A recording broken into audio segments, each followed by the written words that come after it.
Yang masih terkait kebakaran, pemirsa dan juga Bayu, diduga akibat korsleting listrik, kantor Dinas Ketenagakerjaan dan Transmigrasi Provinsi Riau ludes terbakar. Ya, sementara ribuan ijazah mahasiswa yang akan diwisuda hangus saat kebakaran melanda gedung Rektorat Universitas Lambung Mangkurat, Banjarmasin.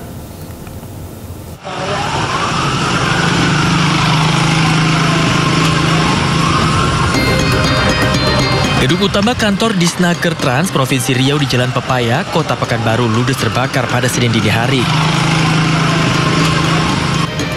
Selain membakar bangunan gedung, sejumlah fasilitas dan arsip juga ikut terbakar. 8 unit mobil damkar Kota Pekanbaru dikerahkan untuk memadamkan api. Proses pemadaman berlangsung lebih dari 4 jam. Kebakaran diduga akibat korsleting listrik di lantai 1 gedung. Tidak ada korban jiwa dalam peristiwa kebakaran ini, namun kebakaran mengakibatkan pelayanan terganggu. Polisi masih menyelidiki penyebab pasti kebakaran.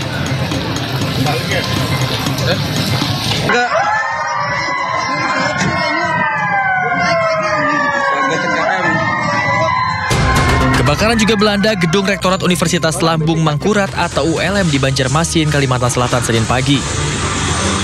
Kobaran api berpusat di gedung pusat administrasi dan pelayanan akademik.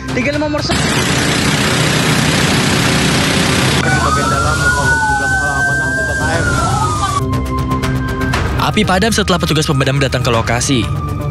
Dugaan sementara, api berasal dari gedung aula kampus yang baru digunakan kembali untuk kegiatan akademik dan kemahasiswaan. Kebakaran menghanguskan seisi gedung termasuk ribuan ijazah milik mahasiswa yang akan diwisuda tahun ini. Bang, terbakar apa aja yang di dalam aula itu, Pak? Karena kita belum tahu. Nah, maksudnya itu difungsikan untuk apa ya sekarang? Itu bagian akademik dan kemahasiswaan sementara. Ada berkas yang mungkin yang ini yang terbakar habis ya. Itu bagian kemahasiswaan, berkas mahasiswa. Kemudian macam segala macam berkas. Sejauh ini kami belum melihat lebih lanjut. Ini ada keterangan. Untuk kepentingan penyelidikan, polisi memasang garis polisi di lokasi. Di tengah kasus kebakaran ini, Universitas Lambung Mangkurat ini juga diterpa kasus dugaan guru besar abal-abal. Dari Pekanbaru Riau dan Banjarmasin, Kalimantan Selatan, Indra Yoserizal, A-News melaporkan. Pemirsa, akibat warga membakar sampah sembarangan, 2 lapak barang bekas di Tangerang Selatan, Banten ludes terbakar. Sementara di Surabaya, Jawa Timur, kebakaran melanda komplek perumahan TNI Angkatan Laut hingga mengakibatkan 1 anak mengalami luka bakar.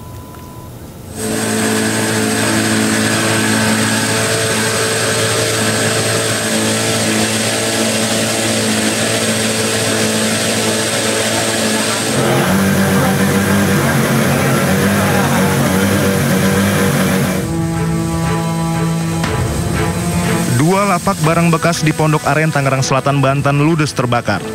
Banyaknya material yang mudah terbakar, sulitnya sumber mata air, serta akses sempit menuju lokasi membuat petugas kesulitan memadamkan api. Api pertama kali muncul dari sampah yang dibakar seorang warga hingga akhirnya merambat ke seluruh bagian lapak.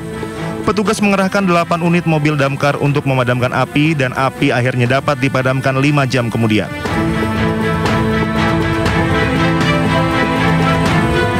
Penyebabnya informasi ini baru sekedar informasi ya, katanya ada ibu-ibu bakar tabunan. Yang terbakar lapak pengepul barang bekas. 2 lapak. Tidak ada korban jiwa maupun luka dalam peristiwa tersebut. Kini kasus kebakaran ditangani Polsek Pondok Aren dan Polres Tangerang Selatan. Dari Tangerang Selatan, Banten, Nunung Purnomo, A-News melaporkan. PMK, wes ditelepon mas? Oh ya wes. Bakaran hebat terjadi di Jalan Wonosari Besar, Kelurahan Ujung, Kecamatan Semampir, Surabaya, Jawa Timur. Api diduga berasal dari korsleting listrik akibat MCB yang terlalu panas. Percikan api lalu menyambar ke sofa dan pakaian di dalam rumah, hingga si jago merah melalap seluruh bagian rumah. Akibat kebakaran ini, 1 orang anak pemilik rumah mengalami luka bakar di bagian kaki. Petugas mengerahkan 6 unit mobil pemadam untuk memadamkan api agar tidak merembet ke bangunan lain. Kebetulan dari asapnya lumayan pekat ya. Untuk antisipasi biar tidak ada rembetan, kita terjunkan 6 unit ya. Cukup 6 unit, kalau kita sudah datang insya Allah itu cukup. Dan ternyata benar api itu masih belum besar, tapi sudah hampir membakar seluruh rumah itu. Tapi teman-teman bisa ngeblok, tidak ada rembetan ke kanan kiri maupun belakang. Tidak ada korban jiwa akibat peristiwa ini, namun kerugian ditaksir mencapai ratusan juta rupiah. Dari Surabaya, Jawa Timur, Sony Hermawan, iNews melaporkan. Ratusan calon penumpang kapal Pelni mengamuk di Pelabuhan Kota Bau-Bau, Sulawesi Tenggara karena ketinggalan kapal. Iya, calon penumpang kesal lantaran tertahan di loket penukaran tiket sementara kapalnya sudah berlayar.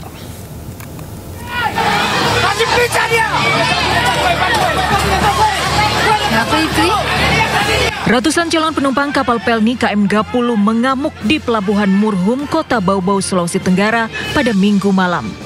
Para calon penumpang mengejar Kepala Pelni cabang Bau-Bau untuk minta pertanggungjawaban. Beruntung aksi ini bisa dicegah aparat kepolisian dengan mengamankan Kepala Pelni yang nyaris jadi sasaran amuk massa.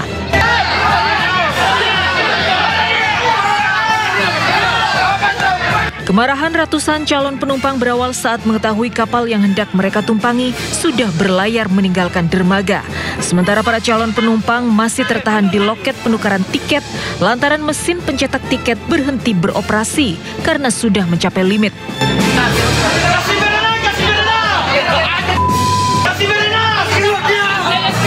Akibatnya, ratusan calon penumpang tujuan Kota Ambon, Maluku batal diberangkatkan.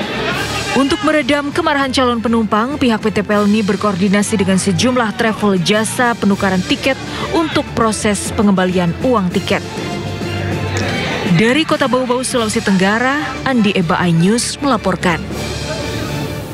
Tim SAR mengevakuasi 2 orang nelayan yang terjebak gelombang tinggi saat melaut di perairan Sipora, Kepulauan Mentawai. Proses evakuasi berlangsung dramatis, kedua korban berhasil diselamatkan.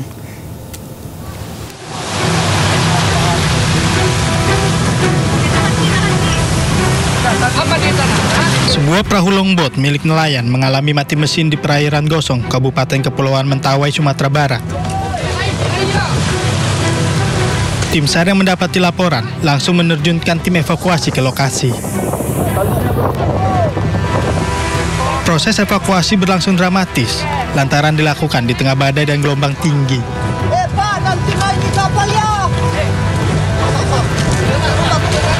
Kedua nelayan berhasil dievakuasi dalam kondisi selamat setelah mengalami kedinginan usai berjam-jam terombang-ambing dihantam ombak dan angin kencang. Cuaca di lapangan agak buruk, di mana angin bertiup 5 hingga 20 knot dan gelombang mencapai 2,5 meter. Kami mengerahkan 1 unit KN Sarmawijaya 240 milik Kantor Pencarian Pertolongan Mentawai. Kurang lebih 2,5 nautical mile arah selatan, korban kami temukan. Kedua korban berhasil dievakuasi ke dermaga Tua Pejat. Kantor SAR Mentawai menghimbau para nelayan dan operator bot memperhatikan kondisi cuaca ekstrim di Mentawai sebelum melakukan pelayaran. Dari Mentawai, Sumatera Barat, Budi Sunandar, iNews melaporkan.